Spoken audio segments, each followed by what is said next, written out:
Hello दोस्तों, कैसे हैं आप लोग। तो चलिए आज हम आपके लिए ले आए हैं एक नया हॉरर स्टोरी, भूत की कहानी। ऐसी कहानी कि आपका मन एकदम खुश हो जाएगा सुनकर। कान में लीड लगा के आराम से सुनिएगा और काम करते रहिएगा। चलिए दोस्तों, आज फिर हम कहानी शुरू करते हैं। आज हम आपको एक ऐसी कहानी सुनाते हैं जो रहस्य और रोमांच से भरी हुई है। यह कहानी एक प्राचीन हवेली की है जो वर्षों से वीरान पड़ी हुई थी और अपने भूतिया अनुभवों के लिए कुख्यात थी। गांव में लोग कहते थे कि इस हवेली में आत्माओं का वास है और रात के समय यहाँ अजीब घटनाएं होती हैं। गांव के 3 जिज्ञासु दोस्त, जिनका नाम था रवि, मीरा और जय, इन तीनों ने इस हवेली के रहस्य को सुलझाने का निर्णय लिया। तीनों को रोमांच और रहस्य में गहरी दिलचस्पी थी। उन्होंने एक दिन तय किया कि वे इस हवेली की ओर जाएंगे और उसके पीछे के रहस्य को जानने की कोशिश करेंगे। उनका यह सफ़र एक अद्भुत रोमांच में बदल गया। सुबह होते ही वे तीनों हवेली की ओर चल पड़े। हवेली के पास पहुंचते ही उन्होंने वहां का वातावरण बहुत ही डरावना लगा। हवेली के चारों ओर घास उग आई थी और मुख्य द्वार पर जंग लगा हुआ था। रवि ने साहस जुटाकर दरवाजे को धक्का दिया और वह एक धीमी चीख के साथ खुल गया। यह दर्शाती है कि एक साहस और जिज्ञासा हमें अनजाने खतरों की ओर खींच सकते हैं। अंदर का दृश्य भयावह था। दीवारों पर मकड़ियों के जाले थे और फर्श पर धूल की मोटी परत जमी हुई थी। हवेली के अंदर घुसने पर उन्हें एक पुराना झूमर लटका हुआ दिखा जो धीरे धीरे हिल रहा था। हॉल के एक कोने में एक पुरानी अलमारी थी जो बंद थी। उन्होंने अलमारी खोली और उसमें एक पुरानी किताब पाई। यह दिखाती है कि कैसे भूतिया स्थानों के पीछे छुपी कहानी कभी कभी हमें सच्चाई का एहसास कराती है। मीरा ने किताब को उठाया और उसके पन्ने पलटे। जय ने सुझाव दिया कि वे किताब में दिए गए अनुष्ठान को पूरा करें जिसमें आत्मा को शांति मिल सके। तीनों दोस्तों ने हिम्मत जुटाई और अनुष्ठान करने का निर्णय लिया। उन्होंने किताब में दिए गए निर्देशों का पालन किया और एक विशेष मंत्र का उच्चारण किया। जैसे ही उन्होंने मंत्र पढ़ा, हवेली का वातावरण बदलने लगा। ठंडी हवा का झोंका आया और अचानक से झूमर तेजी से हिलने लगा। तभी उन्हें एक मधुर आवाज़ सुनाई दी, धन्यवाद, तुम्हारी मदद से मुझे शांति मिली। यह आवाज़ मालिक की आत्मा की थी जो अब मुक्त हो चुकी थी।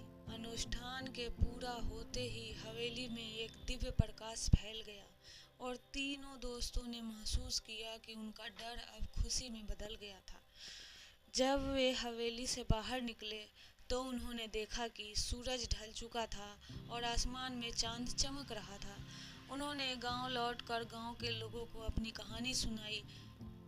अब हवेली को भूतिया नहीं बल्कि एक ऐतिहासिक धरोहर के रूप में देखा जाने लगा। रवि, मीरा और जय की हिम्मत और निष्ठा ने वर्षों पुराने रहस्य को सुलझा दिया। तो दोस्तों, ये कहानी आपको कैसा लगा तो कमेंट में ज़रूर बताइएगा कि कैसा लगा। अच्छा लगा तो भी बताइएगा, नहीं अच्छा लगा तो भी बताइएगा।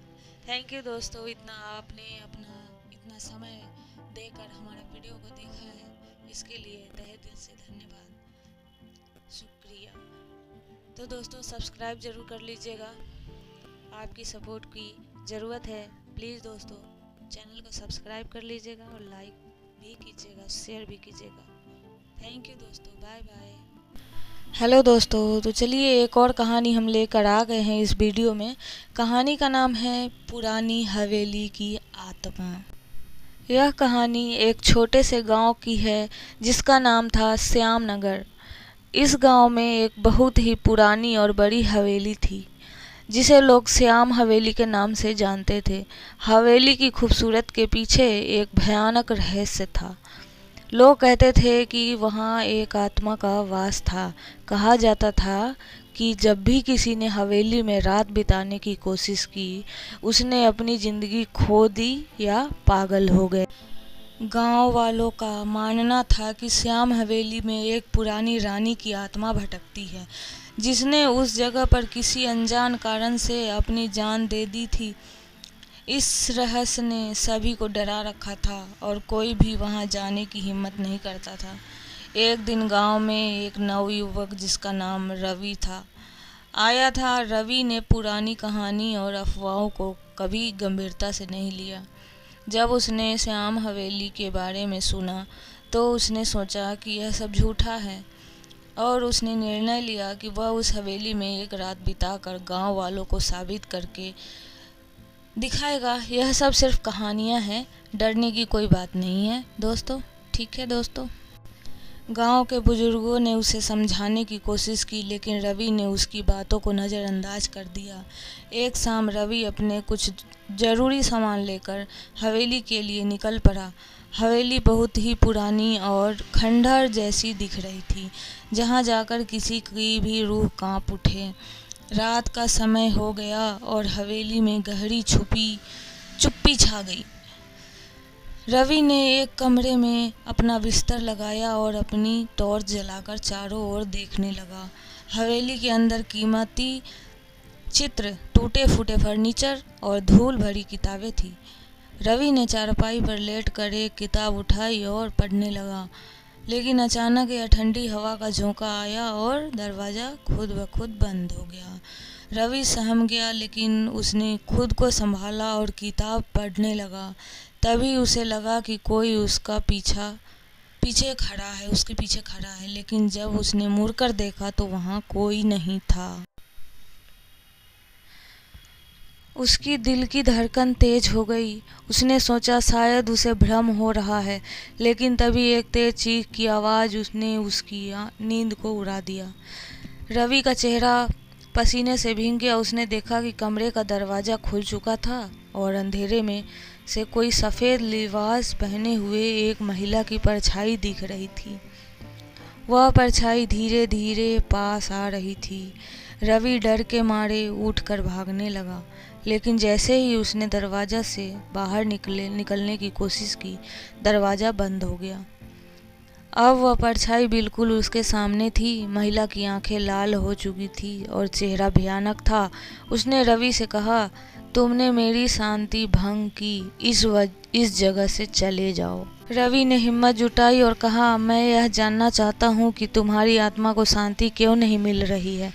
महिला की आत्मा ने आह भरी और बोली, यह महिला कहानी है। मैं रानी श्यामा हूँ। मेरे पति ने मुझे यहाँ बंद कर दिया था और मैं भूख और प्यास से मर गई थी। मेरी आत्मा को शांति नहीं मिली क्योंकि मेरा अंतिम संस्कार ही नहीं किया गया। रवि ने वादा किया कि वह उसकी आत्मा को शांति दिलाने के लिए उसका अंतिम संस्कार पूरे विधि विधान से करेगा। महिला की आत्मा ने उसकी बात मानी और गायब हो गई। अगली सुबह रवि ने गांव वालों को सब कुछ बताया और सभी ने मिलकर रानी श्यामा का अंतिम संस्कार किया। उस रात के बाद कोई भी भूतिया घटना नहीं घटी और हवेली अब एक शांतिपूर्ण जगह बन गई थी। रवि की बहादुरी से गांव वालों ने उसे सम्मानित किया और श्याम हवेली अब गांव का एक महत्वपूर्ण हिस्सा बन गई थी, जहां लोग बिना डर के जाया करते थे। इस प्रकार रवि ने अपनी हिम्मत और समझदारी से न केवल अपने डर को हराया, बल्कि एक निर्दोष आत्मा को भी शांति दिलाई। यह कहानी हमें सिखाती है कि हमें सबसे बड़ी चुनौतियों का सामना बहादुरी और बुद्धिमानी से करना चाहिए। तो चलिए दोस्तों, कैसा लगा कहानी मेरा बताइएगा कमेंट में और सब्सक्राइब ज़रूर कर दीजिएगा दोस्तों। थैंक यू दोस्तों, बाय बाय। मेरी वीडियो देखने के लिए धन्यवाद। Bye bye. फिर मिलते हैं एक नई वीडियो में और आप लोग बताइए कैसा वीडियो बनाऊं। ओके दोस्तों, बाय बाय।